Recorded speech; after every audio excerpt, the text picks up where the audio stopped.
Nanti kalau misalnya aku bacain pertanyaan, statementnya. Nah, nanti Wiksi bantu liatin. Kalau menurut kalian, kalian pernah melakukan hal yang aku nanti sebutin, kalian boleh kasih reaction kayak yang di sini nih, yang digambar, yang di layar. Yang ada air matanya 2 sambil cengengesan. Itu artinya pernah, ya. Kalau nggak pernah, pakai tanda gitu. Oke? Jawabnya harus jujur ya. Apa ini seru-seruan doang. Oke. Aku nggak bisa lihat kalian nih, geng. Wiksi kasih tahu aku ya. Siap-siap, Kak. Semuanya harus ikutan ya, nggak boleh ada yang nggak ikutan. Betul sekali. Ya. Udah siap belum? Kita mulai nih dari statement yang pertama. Udah. Pernah atau nggak pernah kalian suka sama sahabat? Suka sama sahabat.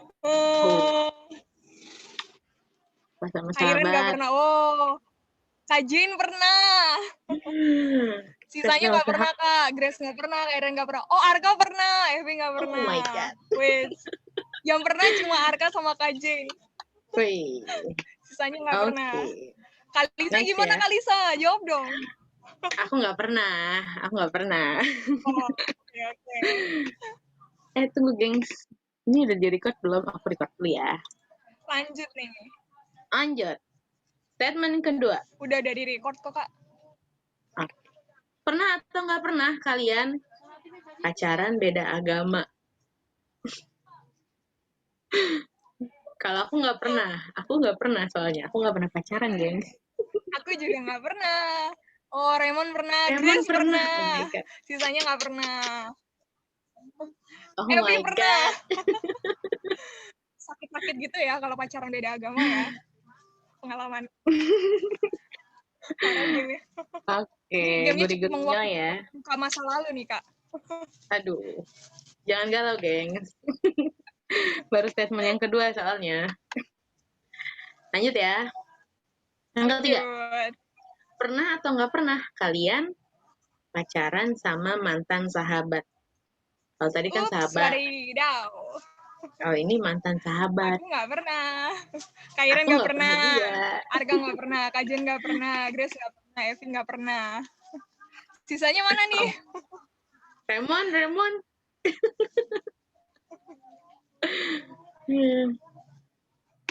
Oke, nggak pernah ya lah ya. Lanjut. Oh, Kakak tunggu. Ada yang ini Kak. Raymond sama Kobet nanya.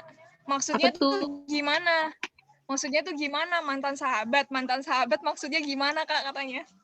Mantan sahabat maksudnya gimana, Wix? Ini siapa sih yang buat pernyataan sebenarnya? Aku juga bingung ya.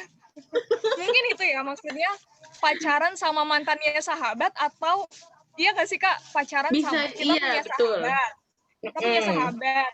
Pernah pacaran udah putus terus mantannya sahabat kita tuh kita pacarin gitu. Maksudnya kayak gitu. Gila sih itu. Siapa tuh yang pernah tuh? Oh, nggak ada Kak, nggak ada. Oh, Raymond pernah Kak. Ya Raymond, aku nggak mau jadi sahabatnya Raymond. Lanjut aja nih Kak, lanjut. Lanjut ya. Pernah atau nggak pernah kalian suka sama seseorang secara diam-diam? Waduh, ini biasanya sering nih, tuh kan benar. Kairen pernah, Arga pernah, Raymond pernah, Grace pernah, Kak Jen juga pernah, Evi pernah. Kalisa gimana Kalisa? Aku pernah sih. Oh pernah, oke. Wiksi? Pernah, kan tadi aku udah jawab. Oke, berarti kita semua pernah ya, gengs, berada dalam posisi ini. It's okay. Lanjut ya. Pernah atau nggak pernah kalian cintanya bertepuk sebelah tangan? Aduh. Ketuk nih, aku dengar suara-suara patah hati nih. Oh, ternyata banyak, Kak.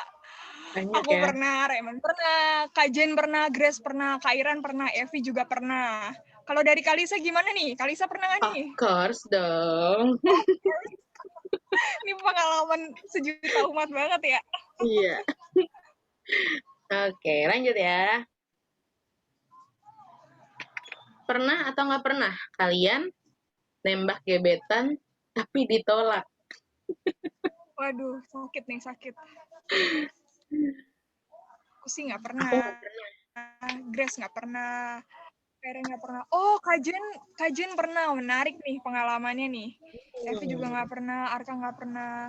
Oh, Raymond pernah. Raymond kayak banyak gitu.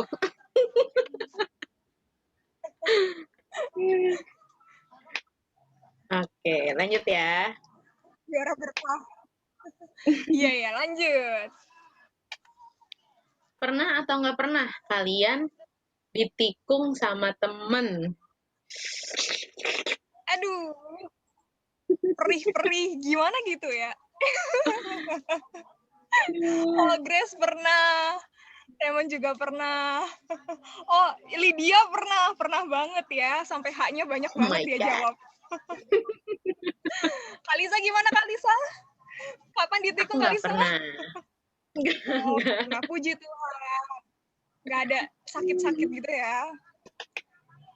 Lanjut nih Kak. Lanjut. Mm-mm. Pernah atau nggak pernah kalian suka sama seseorang selama bertahun-tahun? Waduh, berat nih. Berarti dia setia nih, bisa Setia sampai dong. bertahun-tahun. Oh, Kajen pernah. Hmm. Harga nggak pernah. Raymond pernah lagi nih. Raymond kayak akan pengalaman ya. Kayak udah expert banget di bidang ini. Hampir semua pengalaman pernah.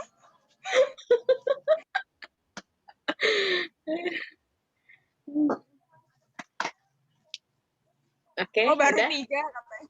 Iya ya, lanjut Kak. Baru 3, bohong tuh si Raymond. Nggak seneng gitu, nggak seneng.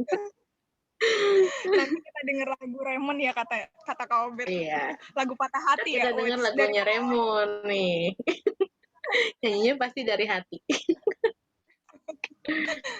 lanjut nih Lanjut. Kak. Pernah atau nggak pernah kalian sakit hati sampai nggak mau pacaran lagi? Aduh, semacam trauma gitu ya. Hmm. Sampai nggak mau ini lagi. Oh, Grace pernah. Arka nggak pernah, Kak Jen nggak pernah, Kak Iren nggak pernah, Evi nggak pernah, Grace pernah ya. Aduh, berat nih. Lydia gimana Lydia? Pernah nggak Lydia? Raymond nggak jawab.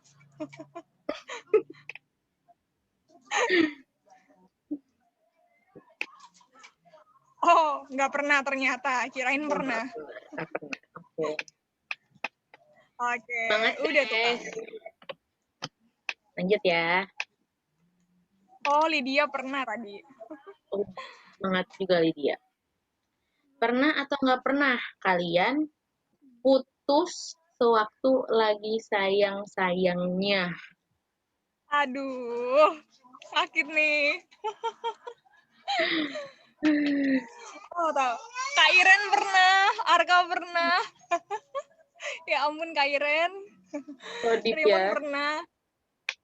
Sedih ya. Putus waktu lagi sayang-sayangnya ditinggalin gitu. Aduh, pedih-pedih. Oh, Lydia juga pernah. Oh, nggak apa-apa. Pengalaman-pengalaman itu menguatkan ya Kak ya, ya nggak sih? Betul.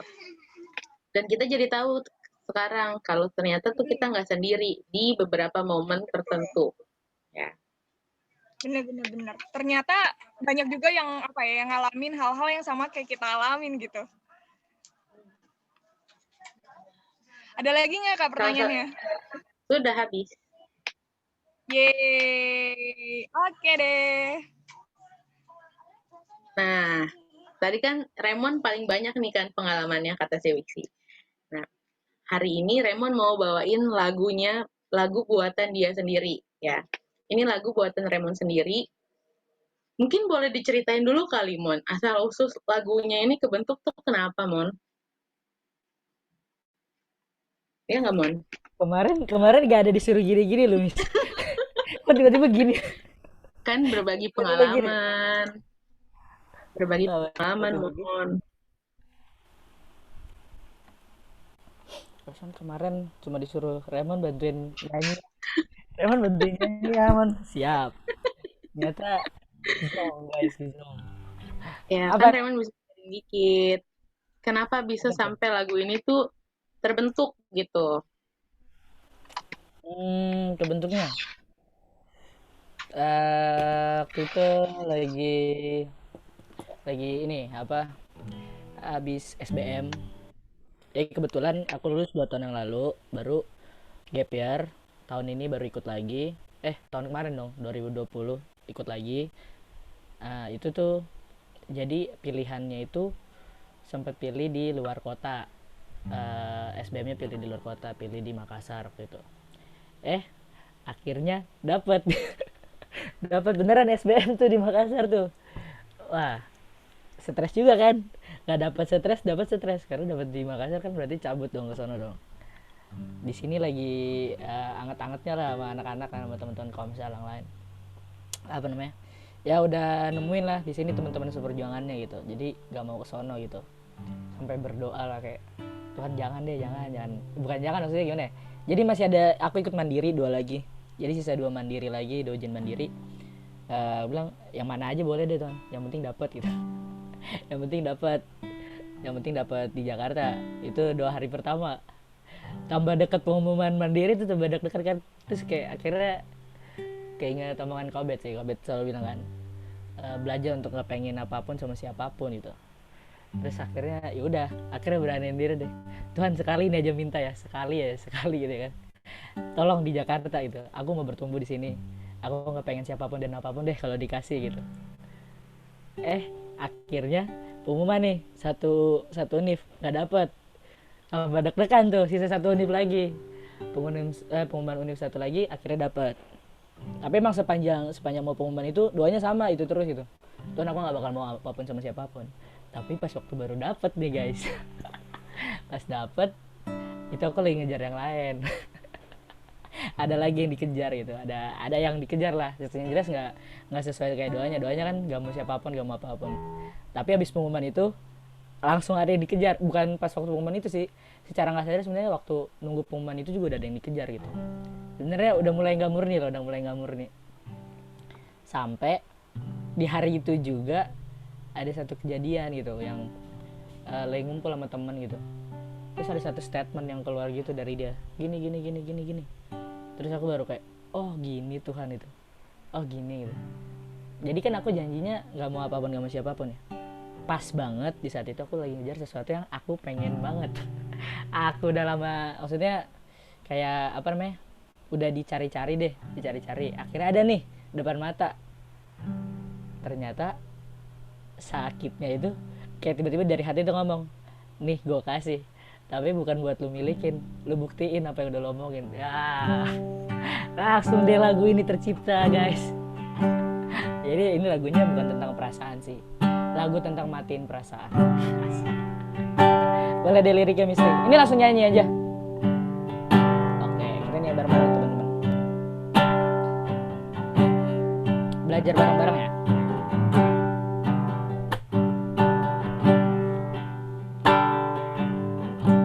Mana liriknya Misli?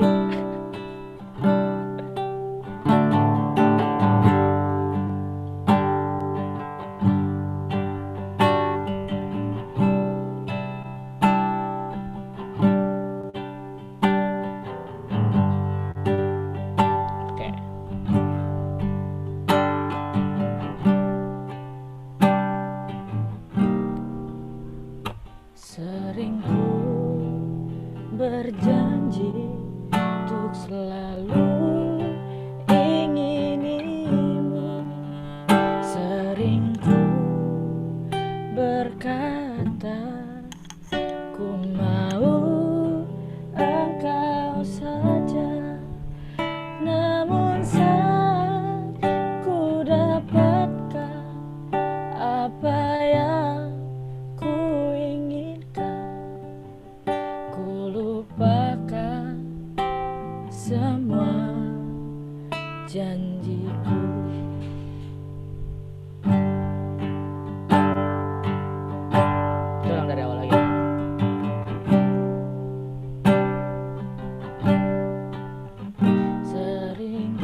berjanji untuk selalu inginimu.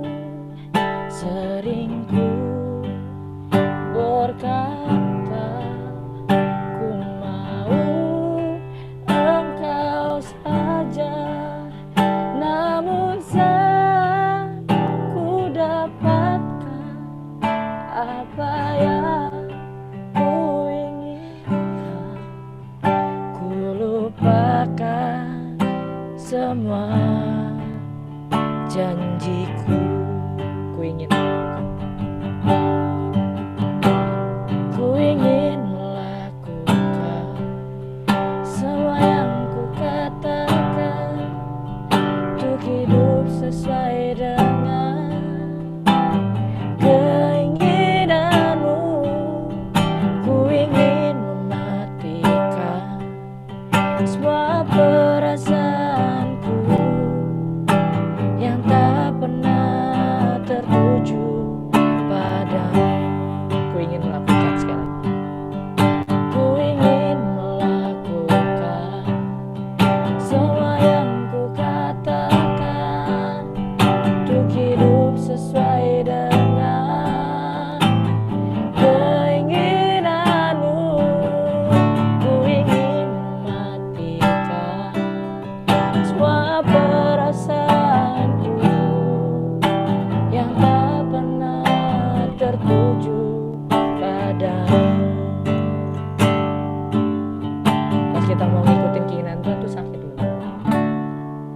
Walau ku terluka, tapi ku kan setia. Walau sakit rasanya, kan selalu ku perjuangkan.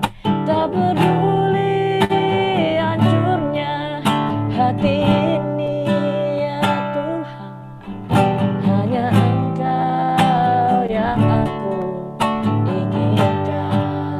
Tak peduli hancur, tak peduli hancurnya hati ini ya Tuhan, hanya Engkau yang aku inginkan. Sekali lagi ya, tak peduli hancur, tak peduli hancurnya hati ini ya Tuhan, hanya Engkau yang aku inginkan. Kita naikin komitmen kita bareng-bareng. Ku ingin melakukan semua yang ku katakan, untuk hidup sesuai dengan keinginanmu. Ku ingin mematikan semua perasaanku yang tak pernah tertuju padamu. Ku ingin melakukan, ku ingin melakukan semua yang ku katakan, untuk hidup sesuai dengan keinginanmu. Ku ingin mematikan semua perasaanku yang tak pernah tertuju padamu. Kita mau coba angkat ulang lagu ini dari awalnya, teman-teman. Coba dirasain setiap kata dari lirik yang kita mau nyanyi, biar gak sekedar jadi nyanyian, tapi benar-benar jadi doa kita ke Tuhan. Sering ku berjanji untuk selalu inginimu. Sering ku berkata ku mau engkau saja, namun saat ku dapatkan apa yang ku inginkan, ku lupakan semua janjiku. Ku ingin melakukan, ku ingin melakukan semua yang ku katakan, untuk hidup sesuai dengan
hidup sesuai dengan keinginanmu. Ku ingin mematikan semua perasaanku yang tak pernah tertuju padamu. Ku ingin mematikan, ku ingin mematikan semua perasaanku yang tak pernah tertuju padamu. Ku ingin mematikan semua perasaanku yang tak pernah tertuju padamu.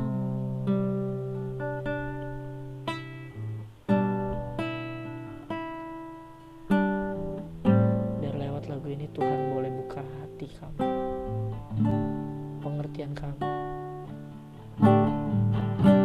sehingga kami sadar Tuhan bahwa kami hidup untuk mengabdi kepadamu seutuhnya ya Tuhan.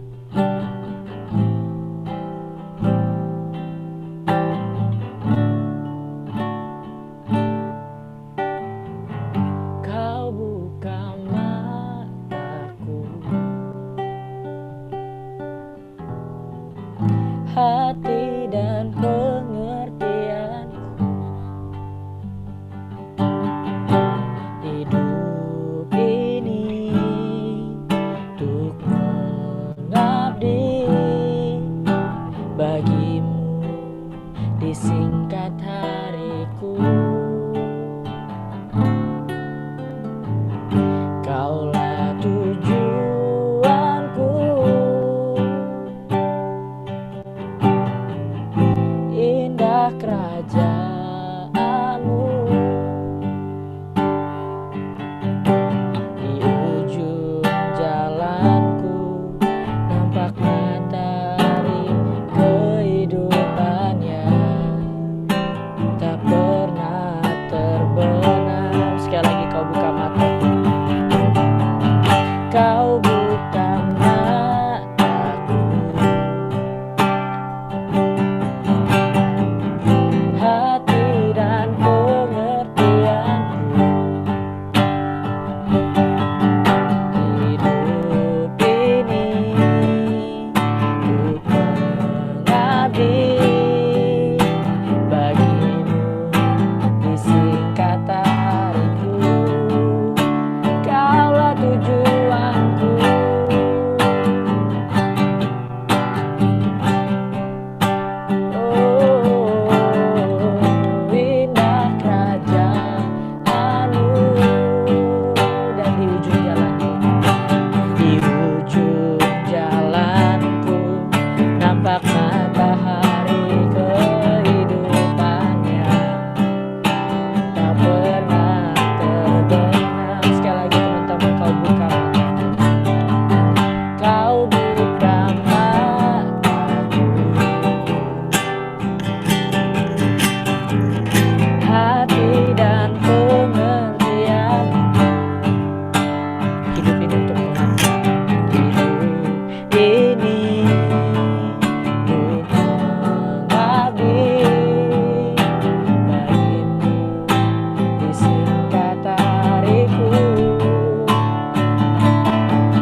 kita berdoa. Dalam nama Bapa dan Putra dan Roh Kudus. Selamat malam Bapa, selamat malam Yesus, selamat malam Roh Kudus. Kami sungguh bersyukur dan berterima kasih pada malam hari ini. Kau masih bolehkan kami, kau izinkan kami untuk berkumpul bersama, bersatu hati untuk mendengarkan firman Tuhan. Tolong kami Tuhan di hari ini supaya kami dapat menangkap sebanyak-banyaknya Tuhan pengertian yang telah kau berikan kepada kami, supaya Tuhan apa yang kau letakkan di dalam hati dan pikiran kami boleh melekat Tuhan, sehingga itu boleh mengubahkan hidup kami. Tuhan, biarlah Kudus boleh memimpin kami, supaya kami dapat sungguh-sungguh mengerti Tuhan apa yang kau ingin ajarkan kepada kami di hari ini. Tuhan, kami juga yang berdoa bagi Kak Obed yang akan membawakan firman di hari ini Tuhan. Biarlah Engkau yang memberkati Kak Obed supaya setiap kalimat dan kata yang Kak Obed sampaikan boleh sesuai dengan kehendak-Mu dan hanya berasal daripada-Mu saja. Kami juga yang berdoa bagi semua teman-teman kami yang belum dapat hadir bersama kami di Zoom ini Tuhan. Biarlah mereka selalu sehat dan di kesempatan berikutnya mereka boleh bergabung bersama-sama kami untuk belajar dan mendengarkan. Terima kasih Tuhan, tolonglah kami dan sertai kami di sepanjang hari ini. Amin.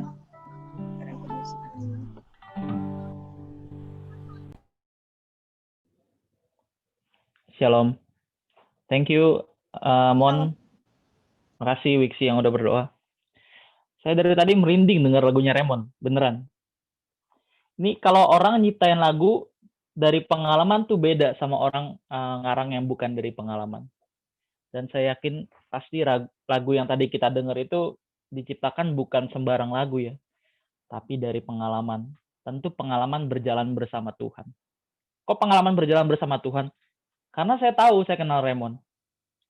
Remon ini kan teman komsel saya di CAU ya, calon ahli waris. Oke, thank you hambanya, Remon. Keren sekali lagunya. Merinding saya sampai sekarang masih merinding. Setiap katanya itu menggores, menyayat jiwa, tau nggak? Apalagi refnya ya. Refnya itu, waduh.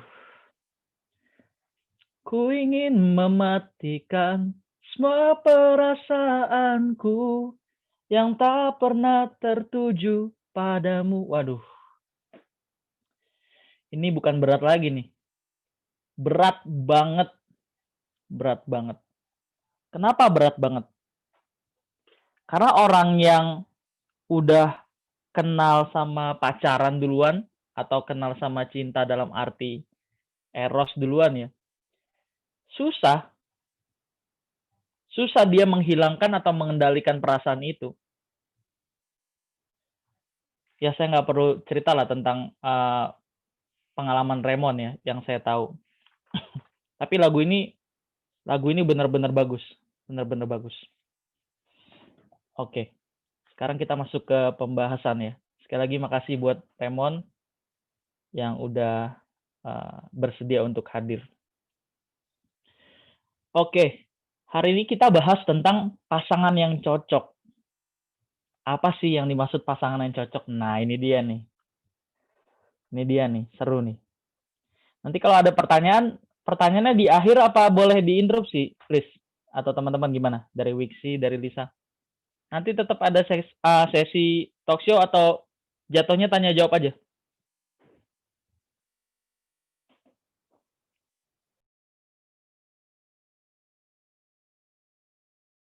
Oke. Berarti tanya jawab aja ya. Kalau teman-teman juga mau interupsi, silakan interupsi pada saat saya menjelaskan.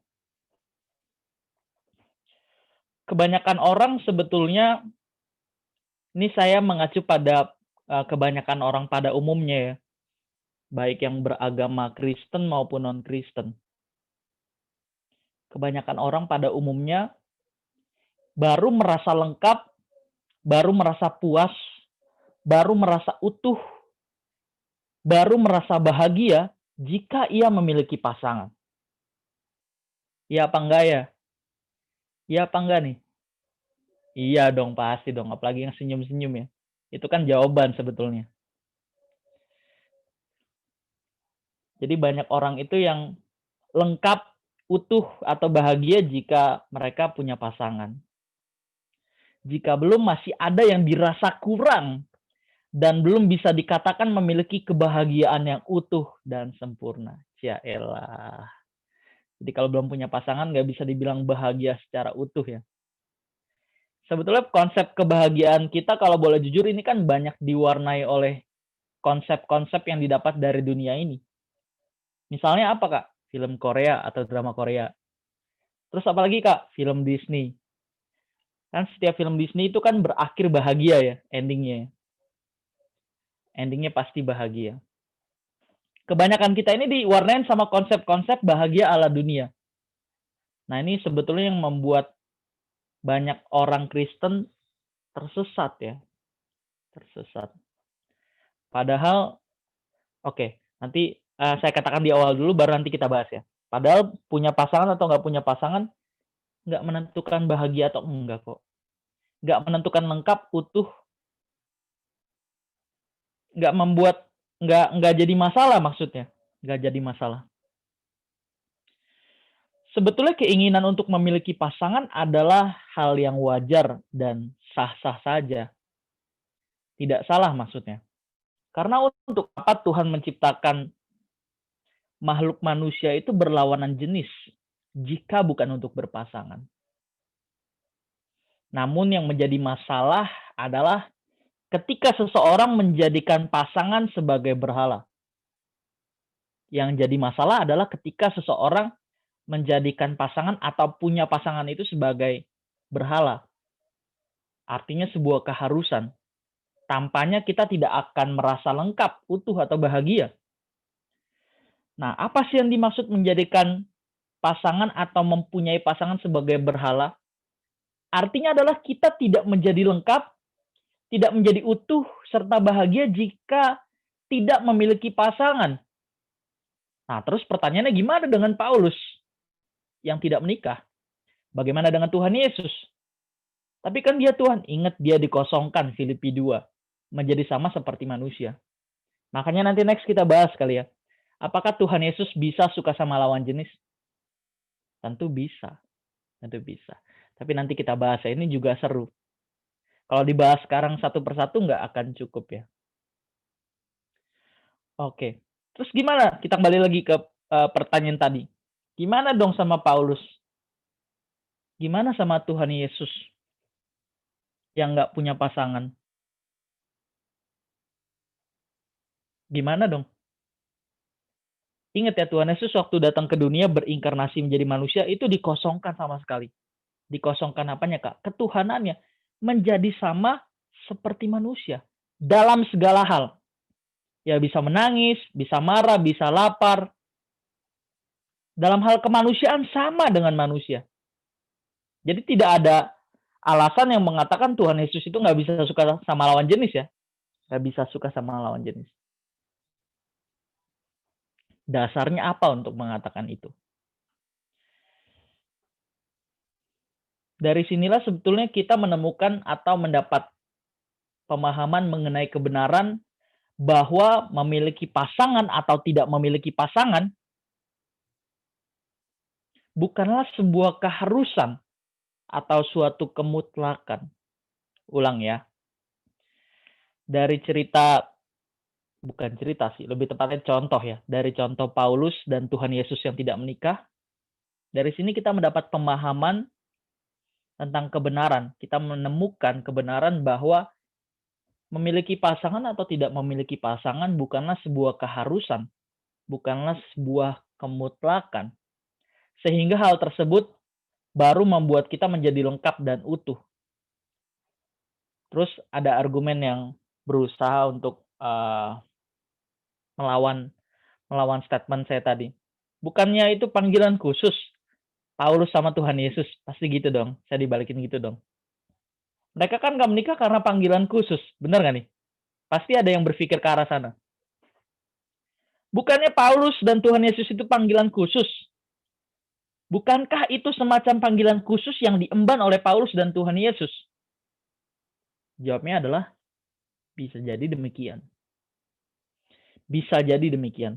Namun harus kita ingat, bukan pasanganlah yang dapat memuaskan kehausan jiwa kita. Salah. Konsep dibahagiakan atau dipuaskan oleh apapun dan siapapun itu salah. Salah.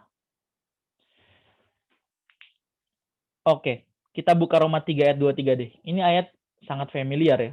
Kita sering buka ayat ini. Roma 3 ayat 23.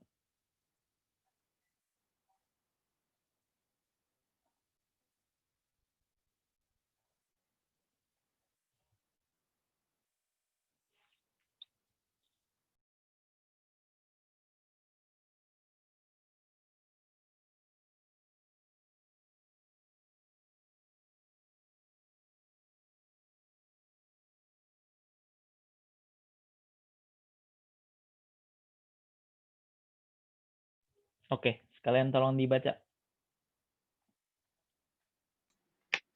Roma 3 ayat 23. Karena semua orang telah berbuat dosa dan telah kehilangan kemuliaan Allah. Iya. Karena semua orang telah berbuat dosa dan kehilangan kemuliaan Allah. Sejak manusia pertama yaitu Adam dan Hawa jatuh ke dalam dosa, dampaknya bukan hanya dirasakan oleh Adam dan Hawa sendiri, tapi juga kepada keturunannya.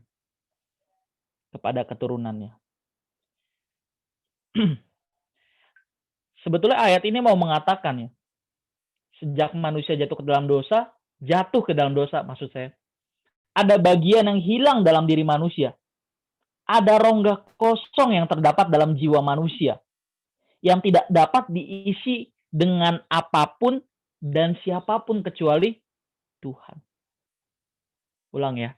Sejak manusia jatuh ke dalam dosa, ada bagian yang hilang dari diri manusia atau terdapat rongga kosong dalam diri manusia yang tidak bisa diisi oleh apapun dan siapapun kecuali Tuhan.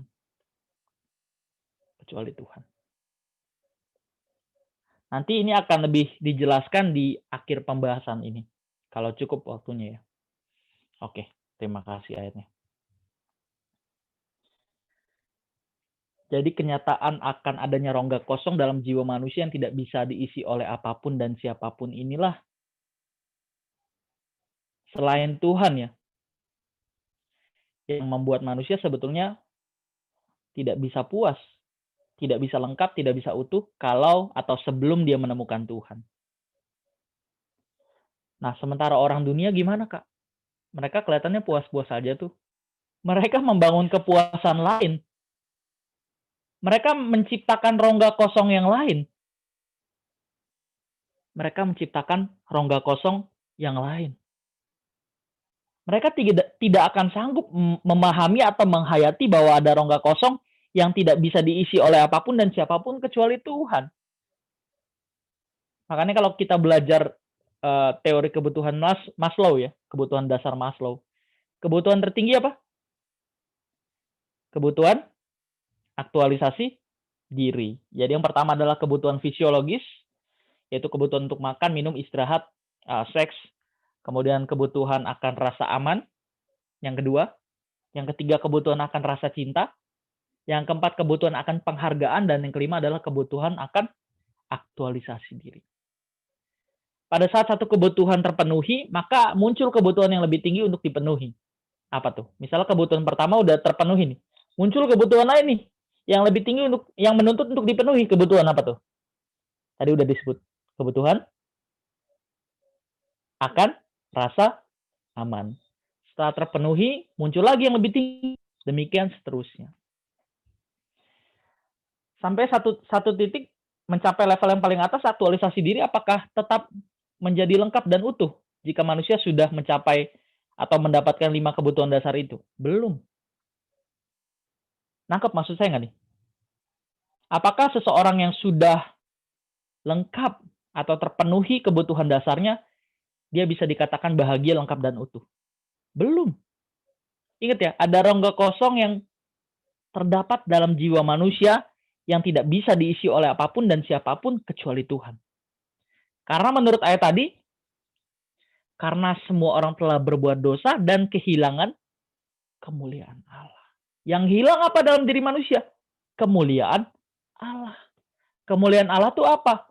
Pikiran, perasaan, atau pengertian yang benar tentang Allah. sehingga manusia tidak bisa atau tidak mampu bersekutu dengan Allah secara ideal. Gak bisa.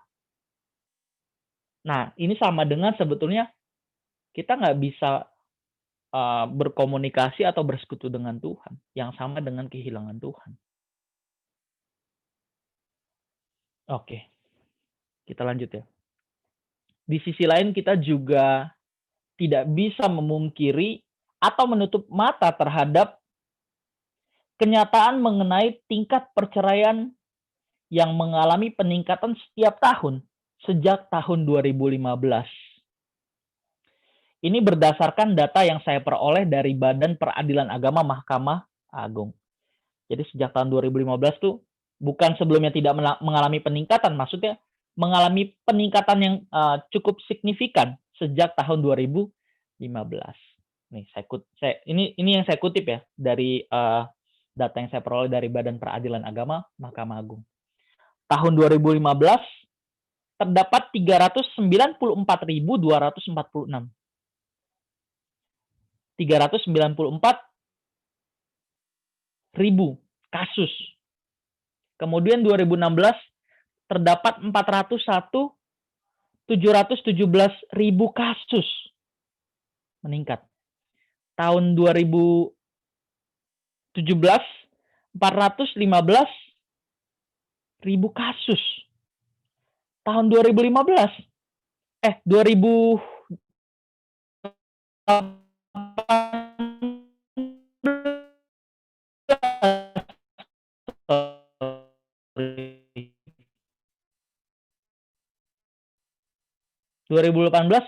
ribu kasus.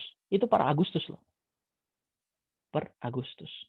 Itu artinya jumlah perceraian di Indonesia rata-rata mencapai 1/4 dari 2 juta jumlah peristiwa pernikahan dalam 1 tahun. Nah, ini menariknya nih. Kebanyakan kalau ditanya alasan atau mengapa bisa pisah, dapat disimpulkan karena beberapa faktor sebagai berikut. Yang pertama kira-kira apa? Masalah ekonomi, Kak. Oke. Yang pertama adalah faktor ekonomi. Yang kedua, selingkuh. Oke. Selingkuh boleh. Oke. Ini pengalaman apa gimana nih? Selingkuh ya. Boleh selingkuh. Ekonomi, selingkuh, KDRT. Dan ini yang sebetulnya paling sering ditemukan oleh pasangan muda. Pasangan muda pada generasi muda. Maksudnya generasi sekarang tuh rentan untuk bercerai. Jadi pasangan muda itu rentan. Pasangan muda pasangan muda dalam generasi muda maksudnya. Generasi X dan Y. Alasannya adalah nggak cocok. Ditanya alasannya kenapa kamu pisah sama dia? Karena kita nggak cocok.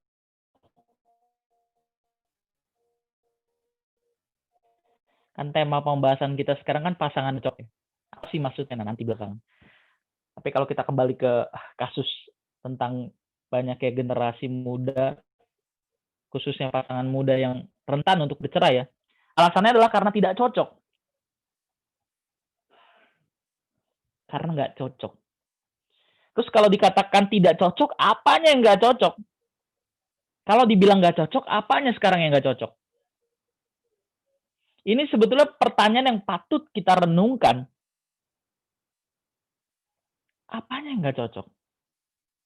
Kalau artis mah jangan ditanya ya, artis mah udah bukan hal yang baru lagi kasus perceraian. Kawin cerai udah kayak beli kacang. Ini kita bicara pasangan muda ya.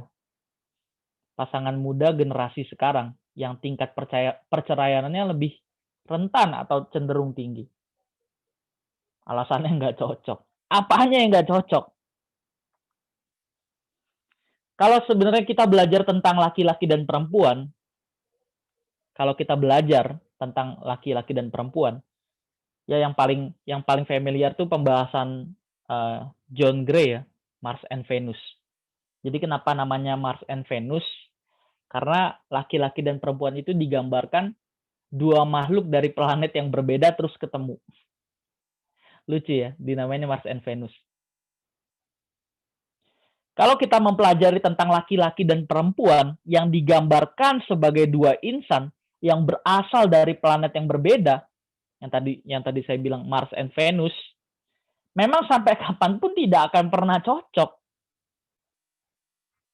Jadi kalau ada pasangan yang bilang, emang gua nggak cocok, faktanya memang nggak ada yang cocok tahu. Faktanya memang nggak ada yang cocok. Jadi kalau alasan perceraiannya karena nggak cocok, sebetulnya karena memang pada dasarnya kita nggak pernah cocok. Yang membuat kita cocok itu apa? Komunikasi dan toleransi. Nggak ada yang cocok. Yang membuat kita cocok itu Tuhan. Kebenaran firman Tuhan. Kalau seseorang tidak menemukan panggilannya, baik sebagai laki-laki maupun perempuan, sebetulnya mereka itu menjalankan rumah tangga yang kosong ya. Nggak jelas gitu arahnya kemana. Dan pasti berantem mulu tuh, berantemnya kuat. Oke. Sekali lagi tidak ada pasangan yang benar-benar cocok. Aduh, ini jelasin ini agak ngejelimet nih. Cukup panjang. Tapi saya coba untuk sederhanakan. Sekali lagi tidak ada pasangan yang cocok. Dan sebelum Tuhan menciptakan perempuan, yaitu Hawa sebagai penolong, sebetulnya hewan lebih dulu ditempatkan di sisi Adam sebagai penolong. Kalau di Alkitab dibilang laki-laki itu pemimpin. Perempuan itu disebut penolong. Nah, sebelum Hawa ini diciptakan atau perempuan ini diciptakan, sebetulnya hewan lebih dulu ditempatkan di sisi Adam untuk menjadi penolong. Namun tidak sepadan. Tidak sepadan artinya apa? Tidak bisa mengimbangi.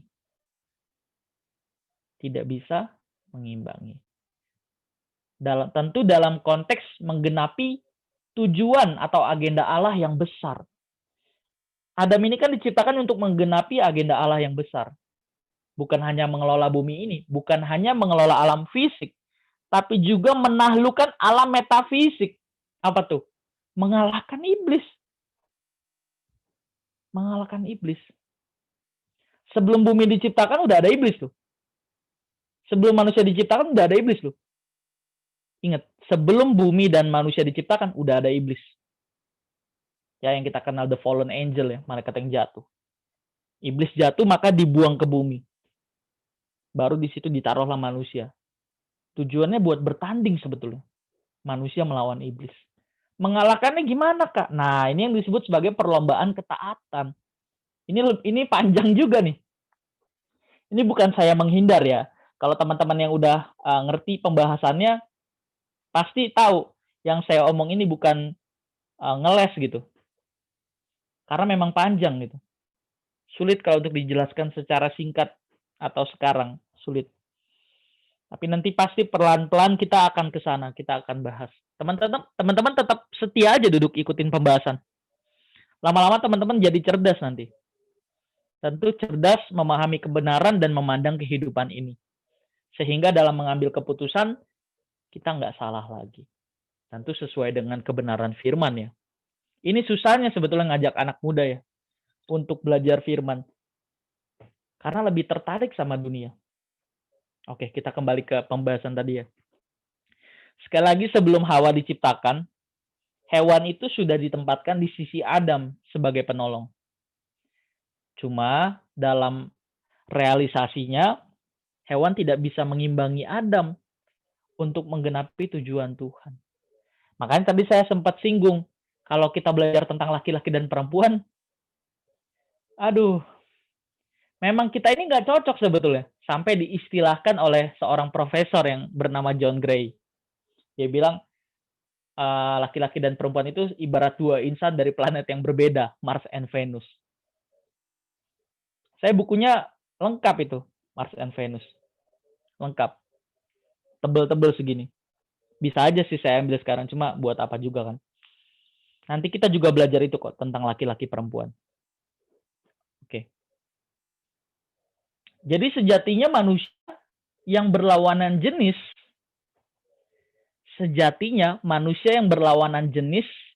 tidak diciptakan dengan maksud atau tujuan berpasangan. Ulang ya. Jadi sejatinya manusia yang berlawanan jenis tidak diciptakan dengan maksud atau tujuan berpasangan, tetapi untuk menggenapi tujuan Allah.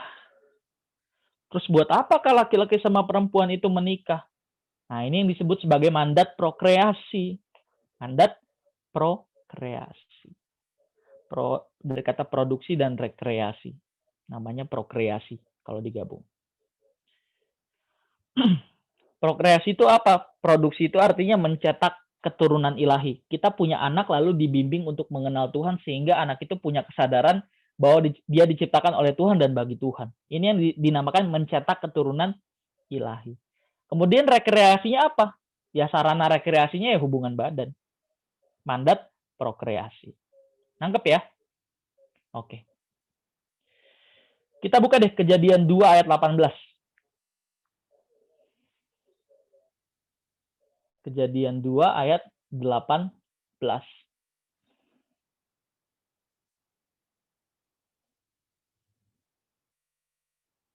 Kejadian 2 ayat yang ke-18.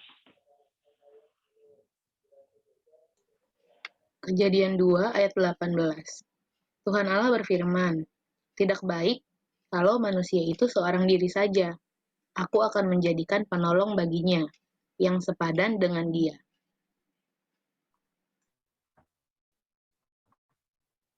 Iya.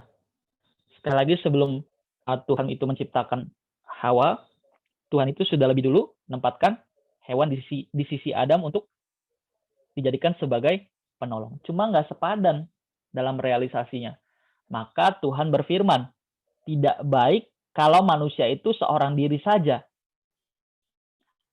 Aku akan menjadikan penolong baginya yang sepadan dengan dia. Sepadan itu artinya apa ya? Sepadan itu artinya apa? Apa artinya sepadan?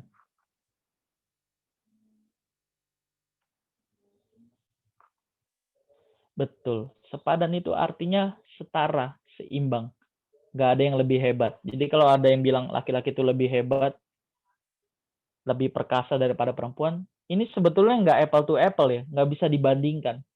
Sama aja kayak kita bandingin burung sama ikan. Burung nggak dapat berenang, ikan nggak bisa terbang. Gitu ya. Oke. Terus peran jodoh itu apa, Kak? Nah, ini menarik nih. Peran jodoh itu apa, Kak? Peran jodoh itu apa, Kak? Ada yang mau jawab dulu nggak? Jodoh itu apa sih sebetulnya fungsinya? Ayo, apa tuh?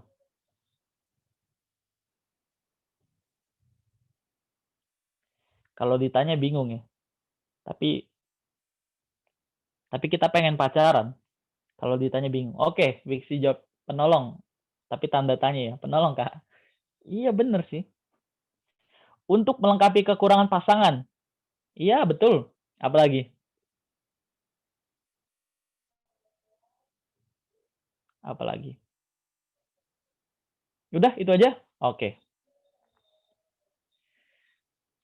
Memenuhi kebutuhan hidup. Waduh, maksudnya gimana tuh?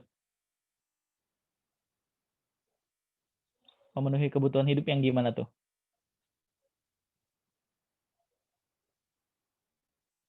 Oke, sambil kita nunggu ya. Ya.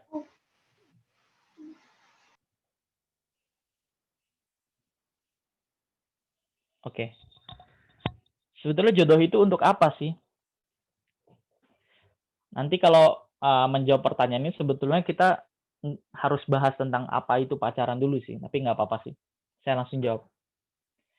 Sebetulnya sebelum jawab ini lebih tepat kalau kita bahas tentang apa sih itu pacaran. Tapi nanti di lain kesempatan kita pisah aja pembahasannya.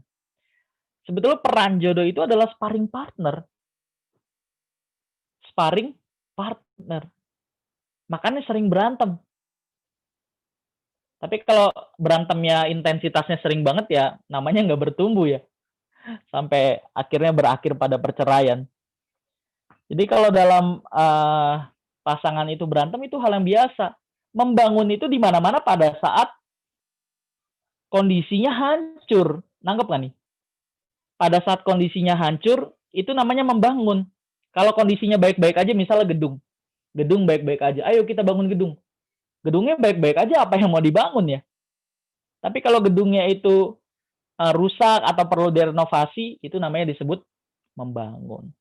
Jadi membangun itu sebetulnya pada saat berantem. Nangkep nggak nih? Pada saat berantem. Jadi peran jodoh itu yang pertama adalah sparring partner. Sparring partner adalah seseorang yang diajak bersama dalam membangun kedewasaan.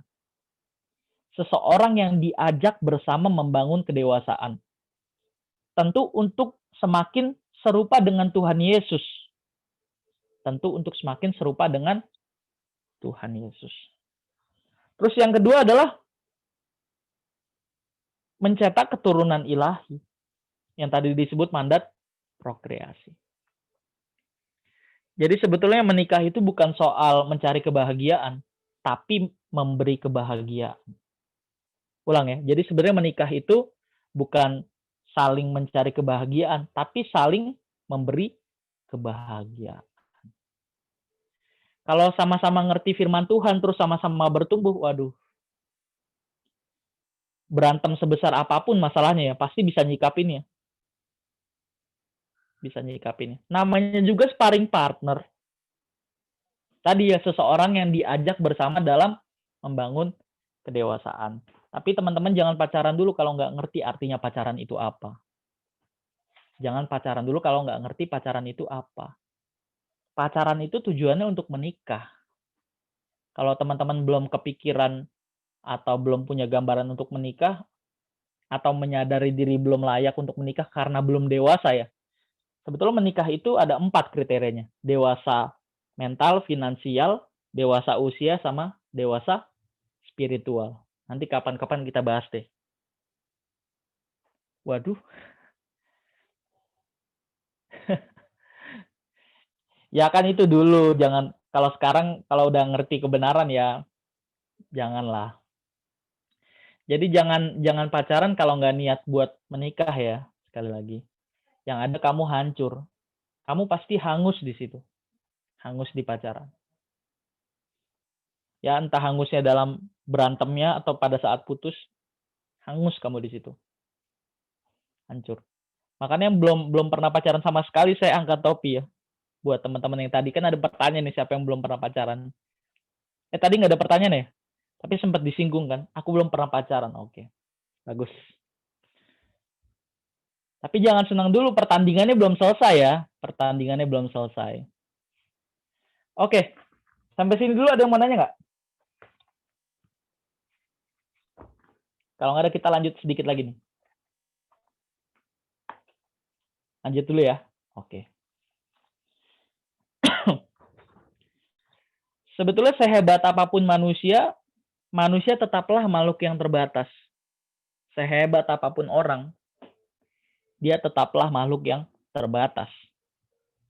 Sesungguhnya Allah memang mengunci manusia dengan atau dalam keterbatasan. Ini poin penting nih. Sesungguhnya Allah memang mengunci manusia dengan atau dalam keadaan terbatas. Hal ini dimaksudkan agar manusia bergantung kepada Allah Sang Penciptanya. Manusia tidak akan pernah dapat hidup terpisah dari Allah. Allah pasti tidak menciptakan makhluk yang memiliki kehendak bebas yang bisa dengan sebebas-bebasnya sampai dapat mandiri total terpisah dari penciptanya. Demi kemuliaan Allah, Sang Pencipta, dan demi kebaikan manusia itu sendiri sebagai ciptaan, Allah membelenggu atau mengunci manusia dengan cara menaruh keadaan yang unik dan istimewa dalam dirinya tersebut. keadaan unik yang ada pada manusia ini tidak ada pada makhluk lain. Nggak ada pada tumbuhan atau hewan. Keadaan unik ini adalah rongga kosong yang tadi kita bahas. Keadaan unik ini sekali lagi adalah rongga kosong dalam jiwa manusia yang tidak bisa diisi oleh siapapun dan apapun kecuali oleh Allah atau Tuhan sendiri. Jadi memang Allah itu menyeting. Ada bagian dalam diri manusia yang nggak bisa diisi oleh apapun dan siapapun yang nggak bisa dipuaskan dengan apapun dan siapapun kecuali Tuhan. Kecuali Tuhan.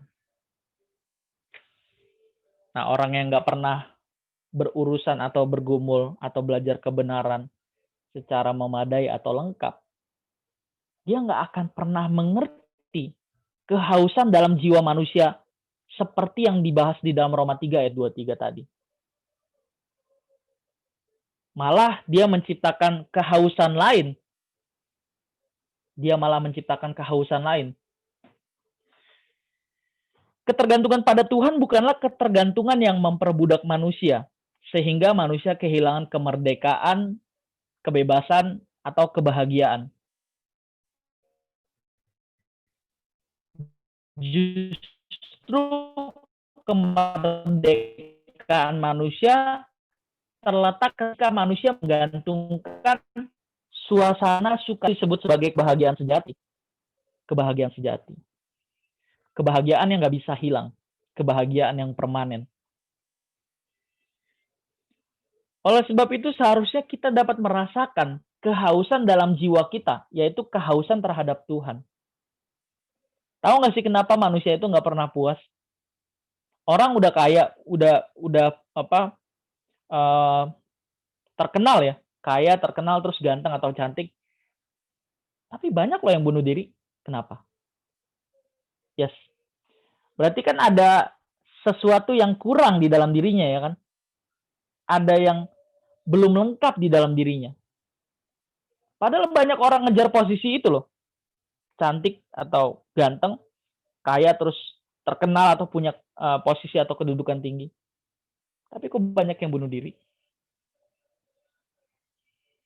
Kenapa tuh? Nah, ini yang sebetulnya perlu dicari tahu. Sekali lagi, kebahagiaan sejati itu hanya ada di dalam Tuhan.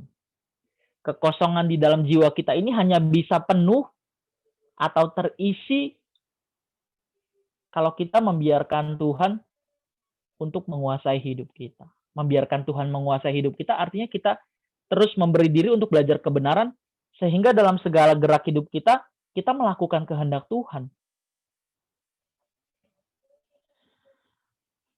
Kalau orang udah terlalu lama menikmati kebahagiaan dunia yang sama dengan menciptakan kehausan lain di luar Tuhan, maka mereka nggak mengerti adanya kehausan akan Allah. Mereka nggak bisa mengerti kehausan jenis ini ya, sebab mereka telah tertawan oleh kesenangan dunia. Kesenangan dunia itu apa? Makan, minum, kesenangan atas dasar seks, jalan-jalan, pengen punya ini, pengen punya itu. Nah, ini kan kebahagiaan yang diperoleh dari dunia ya. Bukan berarti kita nggak boleh punya semua itu. Tapi konsep kebahagiaan kita dibenerin dong. Dibenerin.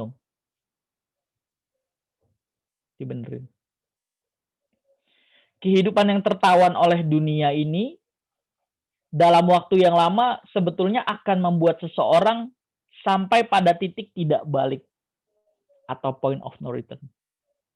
Dia nggak memikirkan lagi perasaan Tuhan. Dia nggak memikirkan lagi apa itu melakukan kehendak Tuhan. Yang penting ya dia tetap rajin beribadah, berbuat baik kepada sesama. Tapi gagal menjadi manusia seperti yang dikehendaki oleh Allah. Gagal. Saya tadi nonton di YouTube Elon Musk ya. Dia jadi orang terkaya nomor 1 di dunia. Dia ini kan foundernya SpaceX sama Tesla ya.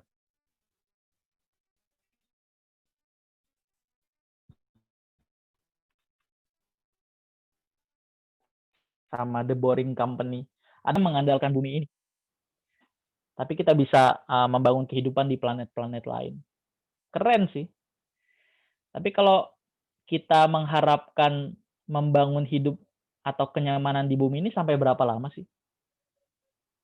Saya sih ngeliatnya juga kagum juga sih. Keren juga ya sampai bisa buat seperti itu. Tapi sampai berapa lama sih kita menikmatinya? Padahal kehidupan kita yang sebenarnya adalah setelah kematian. Dan itu keabadian.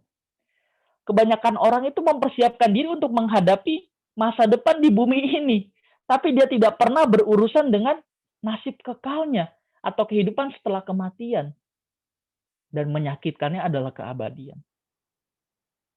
Jadi pada saat kita mati kan tubuh kita memang membaur dengan tanah ya. Tapi kan jiwa sama roh kita kan balik ke Tuhan. Kekal. Masalahnya itu kekal bersama Tuhan atau tidak bersama Tuhan. Masalahnya itu. Jadi bukan berarti salah si Elon Musk ini bangun SpaceX, nggak salah. Tapi kalau berharap kebahagiaan yang didapat dari dunia itu ini salah. Lebih mengutamakan mempersiapkan kehidupan di bumi ini salah sebenarnya. Yuk kita berkemas-kemas yuk. Kita berkemas-kemas. Hanya Tuhan yang mampu mengisi kekosongan dalam jiwa kita.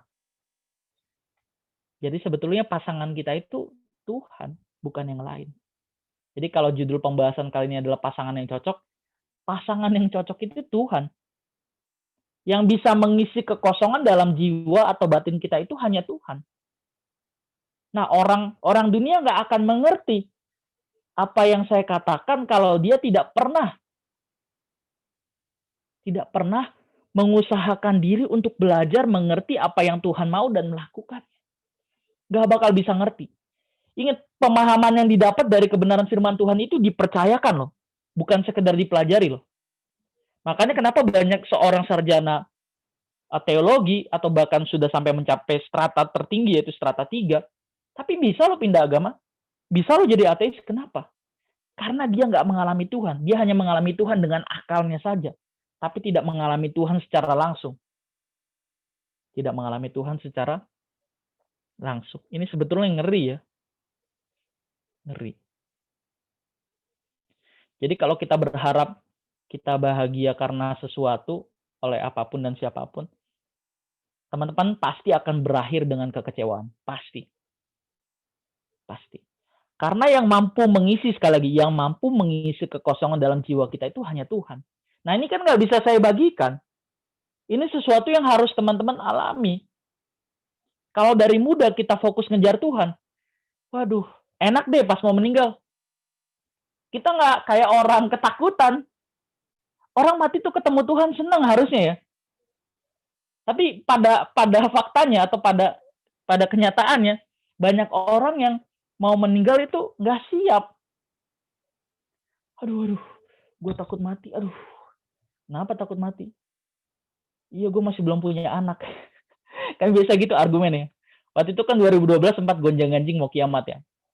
Terus saya tanya teman saya, kalau besok kiamat gimana lo? Kan ini tahun 2012. Aduh, jangan dulu, gue belum punya anak. Nah kan, mengutamakan apa tadi? Masa depan di bumi ini.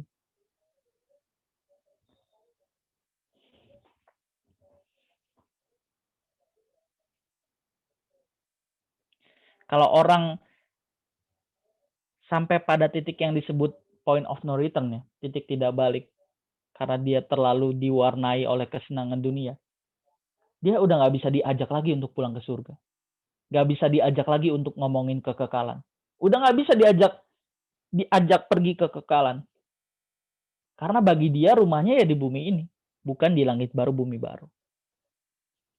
Makanya sekali lagi nih saya mau katakan, mumpung kita masih muda, masih belum punya banyak keinginan, masih belum megang uang banyak, ayo kita cari Tuhan, kita kejar Tuhan. Pada saat kita mendapatkan Tuhan, segala kepercayaan yang ada di tangan kita pasti akan kita gunakan untuk kemuliaan Tuhan. Tapi kalau sebelum kita mengenal Tuhan, dapat sesuatu, punya uang, punya pasangan, aduh, hancur pasti. Kita menggunakan uang untuk menyenangkan kita sendiri, diri kita sendiri. Kita menjadikan pasangan bukan jadi sparring partner, tapi ya ya seperti kehidupan yang nggak jelas atau yang disebut di Alkitab sebagai apa? Kehidupan yang diwariskan oleh nenek moyang. Kehidupan yang nggak jelas tuh gini. Kehidupan yang nggak jelas tuh gini. Kita udah sekolah sampai setinggi-tingginya. Terus menikah punya anak. Terus punya anak, kita membesarkan anak, nyekolahin anak sampai tinggi, terus anaknya menikah. Anak kita menikah. Terus nanti anak kita menikah terus punya anak, berarti kita punya cucu dong. Udah begitu aja. Apa polanya? Polanya begitu aja. Ini yang disebut kehidupan yang diwariskan nenek moyang. Ini yang dimaksud kehidupan yang sia-sia sebetulnya. Kehidupan yang sia-sia. Fokusnya hanya kawin dan mengawinkan. Tapi tidak pernah mempersoalkan untuk apa dia ada di bumi ini. Dan dia tidak pernah berurusan dengan Tuhan. Dan apalagi menjadikan Tuhan sebagai kekasih abadi. Sehingga ini tadi udah. Mereka tidak pernah memiliki kehausan yang berasal dari Allah. Tidak pernah memiliki kehausan yang berasal dari Allah. Sehingga tidak pernah mengerti bahwa sesungguhnya yang menjadi kekasih abadi atau pasangan yang cocok bagi kita itu hanya Tuhan. Sekali lagi, ini harus dialami. Harus dialami. Dan kebenaran itu dipercayakan. Oke. Kebenaran itu dipercayain, bukan hanya sekedar dipelajarin. Jadi kalau teman-teman mau terus sama-sama berjuang, ayo kita berjuang sama-sama. Kita pulang sama-sama. Jangan tukarkan kehidupan kekal kita dengan kehidupan yang nggak jelas di bumi ini. 70-80 tahun. Itu juga kalau nyampe. Apalagi sekarang kita sedang menghadapi pandemi atau wabah corona ya. Yang setiap saat kita bisa terkena. Oke, dari saya cukup. Ada pertanyaan dari teman-teman?